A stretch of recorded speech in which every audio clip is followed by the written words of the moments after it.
Well, I think it's a tough circle to square, but I think that what we need to keep our eye on the ball about is to make sure that we're getting people access. And the fact that car ownership is so key to accessing opportunity right now is a reflection of the existing system that we have, that we're not building a transportation system meant for everyone.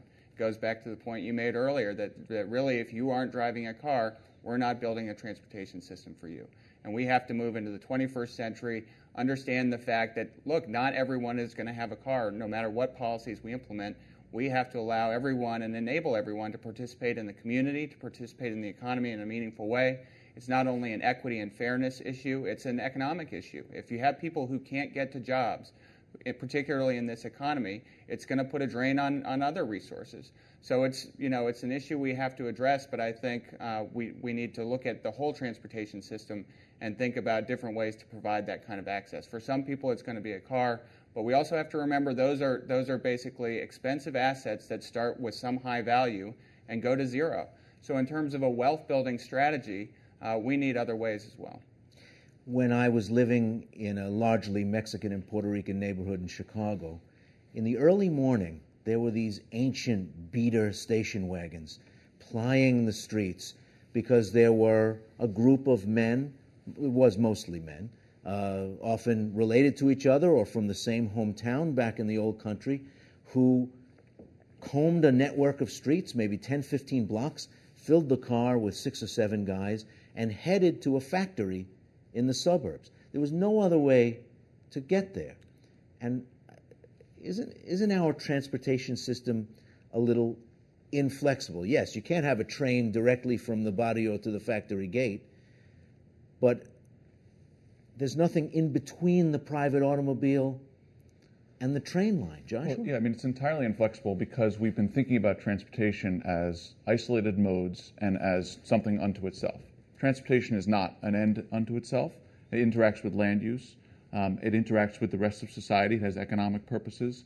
So if you think about transportation in isolation and you think about we need to improve highways or we need to improve public transit, then you're going to get the system we have today, which is one where there are some great highways, there's some great public transit, and there's lots of people who can't get where they need to go. But instead, if you think about transportation at the same time that you think about land use decisions, at the same time you think about development opportunities, and you think about it as a more cohesive, systematic planning effort with many modes and with many elements, then you're going to be able to actually get people where they need to go. Deron, go ahead.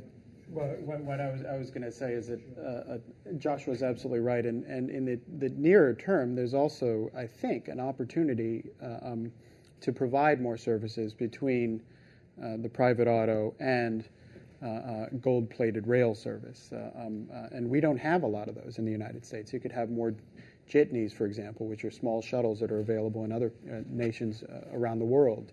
You could have more shuttle service. You could have more cab service. You could have more carpooling. I mean, there's a lot of options between the auto and rail that just don't exist in metro areas in America and aren't provided adequately by transit agencies. I think we need to flesh out a lot of those options. And ironically exist in great supply in the countries that a lot of these people come from. That's right. Jitney bus service. That's right, exactly.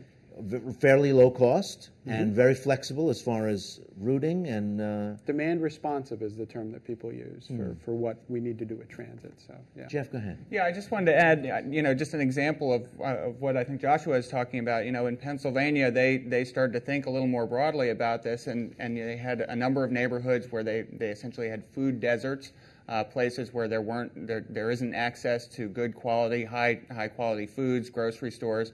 And they started to think not only about it as a transportation issue, but as a land use issue, encourage development of grocery stores in those neighborhoods. And suddenly, the transportation challenge is different. How do you get people a couple blocks to the local grocery rather than how do you get them across town to where the groceries are? So I think thinking about the system as a whole, where you're thinking about land use, thinking about development, thinking about the services you need, how to get people and the services together, which is what you really want to do, gives you a number of options that we don't think about if we just think, do we need a road or do we need a train?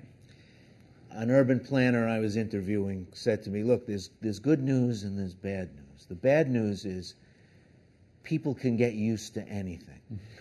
And the good news is people can get used to anything. And right now, there are growing Latino communities in old industrial towns in eastern Pennsylvania, Allentown, Bethlehem, Easton, where people are getting up in the morning and taking a bus 90 miles into Midtown Manhattan to their jobs.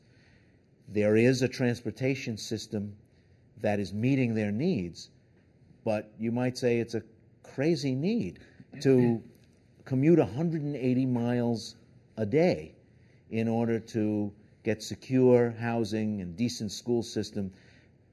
We are moving in some ways forward and in some ways backward. If thousands of workers are tying themselves to over 100 miles on the road a day, that should make us scratch our heads.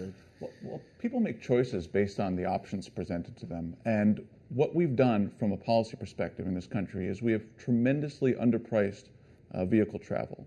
And the result of that is that people make decisions that involve long commutes on roads because they're able to get cheaper housing or they're able to get better schools or whatever they're seeking.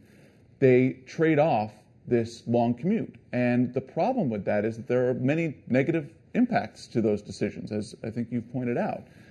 So getting the prices right in transportation is something that policymakers really need to work on. Gas is priced well below where it needs to be. Auto ownership is subsidized. Roads are subsidized. And at the same time, public transit agencies, many of them across the country, are facing major shortfalls. So when we make policy decisions like that and price the transportation system completely ineffectively, it's not surprising that people wind up with 2-hour commutes.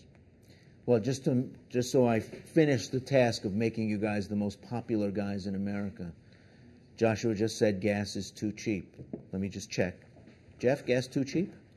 Gas is too cheap, and we need more options. I mean, the situation you described with the 90-mile commute and the recent rise we saw not too long ago of gas to $4 a gallon when it was much more expensive just creates incredible vulnerabilities. And you have to give people another option besides simply getting socked with higher prices. So it's got to be a combined policy where you're thinking about how do you give people options. It was the rural areas, it was the outer ring suburbs, the suburban areas where they had very few transportation choices, where you're absolutely stuck paying that extra cost of gas. And we saw, people deciding, not to go to the doctor because they couldn't afford it. With the transit cuts that we're seeing all over the country, I mean, you talked about Pennsylvania and the Transportation for America campaign. We talked to a lot of people in different communities. Dee in Clairton, Pennsylvania, just outside of Pittsburgh, there's limited bus service that serves her town. They're about to cut that service. That is her only means of getting around. Or Scott in Jackson, Mississippi, he's got progressive multiple sclerosis. He can no longer drive. He waits 2.5 hours sometimes for a local bus out in the heat this summer. I don't think I'm up for that. We need to fund these services as if they are lifeline services because people's lives are depending on them.